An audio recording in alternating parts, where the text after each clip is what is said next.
right now with these same kind of interactive technologies. We may be able to do things, but they're not right now accepted as a process, and it might take 5-10 years before it becomes the cell phone or the wristwatch radio or the large television. Oh, look at all that stuff. Okay, and I wanted to say thanks to the writers out there. Going into Zen Cats. It's marginalization. The guy is great. This is by Chrome Tuna. Steve-O, bring him to Truckhenge, which I've always wanted to go to Truckhenge. Is that what's... I'm going to turn this camera over here.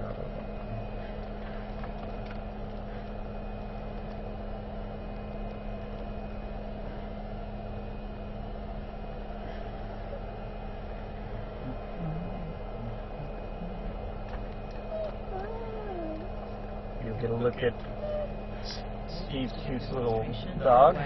There's several cute dogs in the world, and this is one of them. It's okay, he's in there getting some food.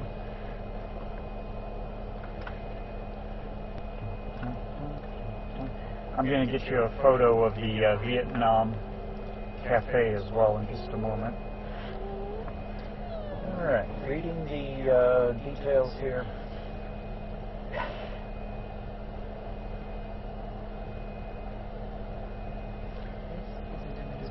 Of Wirecast. President, why did she stop there? If she had any real ambition, she'd have appointed herself queen. And that is one of my accusations, and my best friend actually calls her the queen of the universe. And it's all very self-proclaimed. It shows a vacuum of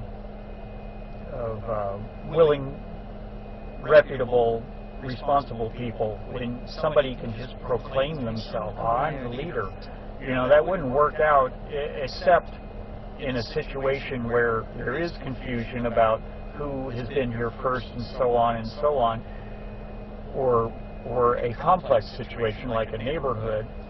And if a person has the chutzpah to want to get out there and say, well, I'm in charge, that has a lot of validity. But it doesn't have validity when that's all you have. And that's where I'm thinking the person I'm talking about is. Okay. Hey, free eyeball. This is kind of fun, Chrome Tuna says again. This is kind of fun. Entertaining, very different than what we expected from Steve-O. Oh, man. Of course it's what you expect from Steve-O.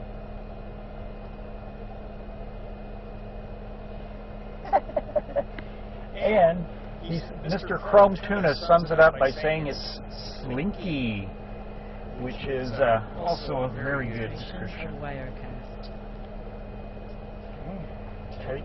Tightening. One moment, we'll have you swung around here.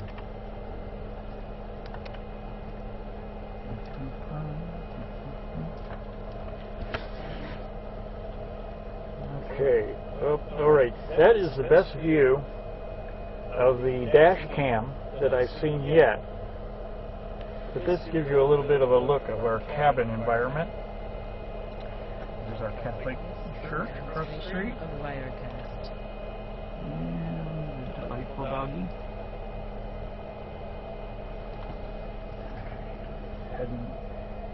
Heading back to where we were. Yeah, we're going to be going down to South Kansas City, which is where my heart is right now, South Kansas City. And it's where I'm holding up for the winter since my apartment self-imploded. The ceiling came down and the gas lines were commingled and the electric service was dangerous. So I'm now a temporary resident in South Kansas City. I'm going to reestablish my legal residents in the countryside, 50 miles out to the east, because I've been asked to become a candidate for the national representative seat of Ike Skelton, which I respect Ike Skelton. I think he's a great man and has done nothing but good for us, both Missourians and Americans. And being the ranking member of Armed Service Committee, he's always made the hard choices to try and, you know, keep us a superpower, truly super. But I'm mentioning all that because if I can be a alternative to him and some of his views, I think it's an important time to be making change. One of my friends says that change only happens when you're forced into a corner, and that is exactly correct. You will not make hard change or choices unless you're in a desperate situation, and I think that's what America is in right now. So in hierarchical terms, I think our neighborhood, the Crossroads neighborhood, the Arts District neighborhood, is in a hard time, or an important time. The state of Missouri is in an important time, and the nation is in a very important time.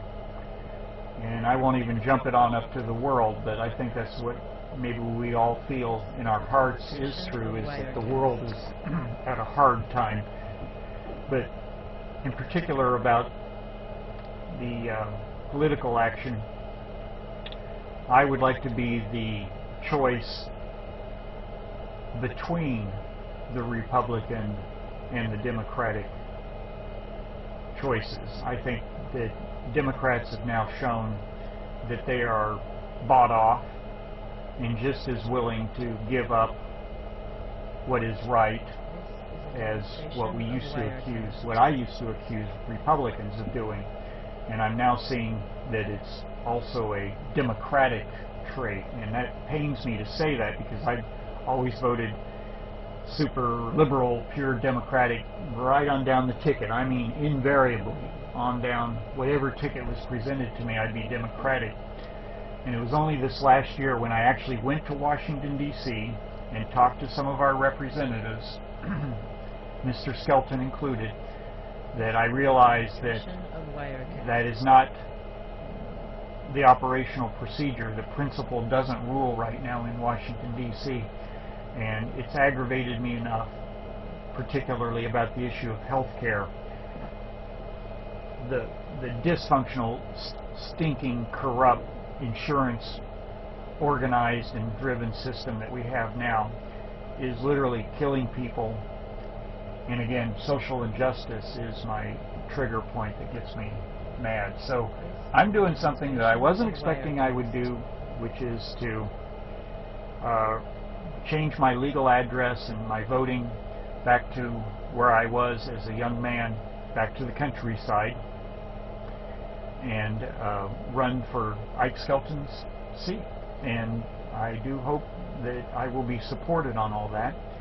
And my positions will come later, but right now, suffice it to say that I will not embrace what lobbyists or corporate interests in particular want me to do. In fact, if I am presented with any choice having to do with what would be good for a corporation versus what would be good for a resident's interest, it is not a decision. I'm totally a resident's interest person. And corporate interests can all just go to hell, is what I think. So, let the battle begin. And but to mirror those same kind of things, and to give you context, this all came about through my radicalization advocating for health care for everybody, Medicare for all. As a young man, I lived in Spain, went to high school in Spain, and I saw how health care was administrated in a socialized country, and learned that healthcare is a right. It is not a privilege. It's a human right. And anybody who lives in Spain, whether they're a citizen or not, is given healthcare. And that is from cradle to grave. And yes, it's socialized. And yes, it's free. And yes, it's paid for by taxes and other financing mechanisms. But it is not an insurance-driven product. It is not a commodity. Healthcare is a human right. It's a basic human right. And it really angers me when it's portrayed as necessary to our economy that we keep insurance companies in business. I say, fuck the insurance companies and fuck the people who make out like insurance companies are such a big deal. They're all just a bunch of okay, now I'm reduced to cussing. They're parasites. Insurance companies are the worst kind of they're not even parasites. Some parasites are benign. They actually do something for the host. Insurance companies do nothing but kill the host. They are the worst kind of vermin. And don't you know that also fits hand in glove with my attitudes about corporate ability to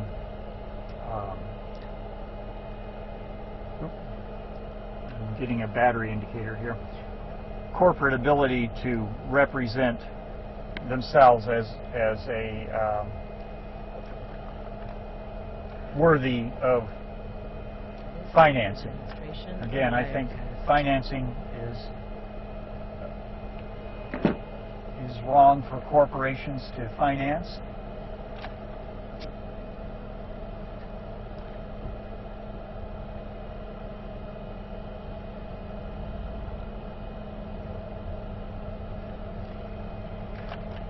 And I also think that corporations are not people. Corporations are incorporeal and not human and have no rights of free speech or protection under the law or any other human right at all. Corporations are false constructions, and they are good for employing people and creating an economy and creating wealth. But who benefits from all that wealth is often those that return the least benefit to society. So anyway, I will go on further about that later. Demonstration of Wirecast. Looking up on comments again.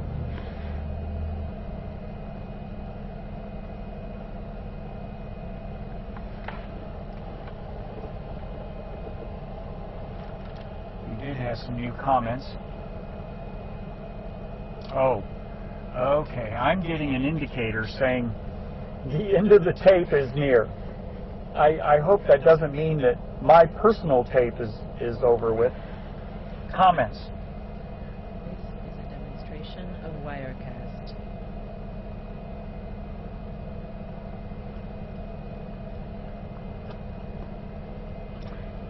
Chrome Tuna. Thank you, Chrome Tuna. I like Steve-O's format. I might steal elements of his show. Well, please do. One of the funnest books and the most illuminating books that I ever wrote. Yeah. I read a lot of. I write a lot of books. The funnest book of nonfiction I think I ever read was called "Steal This Book" by Abby Hoffman. How many folks out there have read or stolen the book "Steal This Book"? It's a delightful book. So I encourage anybody who sees a good idea to steal it, and just not. There's no shame in a good stealing. Demonstration of Wirecast. Okay. Deleted link. Is that a new broadcast service? Zencast wrote. Chrome Tuna writes back, laughing out loud. They, the ruling elite, would really like us to believe it is them and us, and they are not of us. They don't like the competition. Well, you know, the trouble with ruling elites is is they were made of, ruling elites are made of the old they, people who were not in power, and when they get a position of power, are they interested in leaving that? No. That looks like Jesse Small's truck. Jesse Small is one of the wizardly, fantastic sculptors in this city. He just drove by. His big, massive pickup.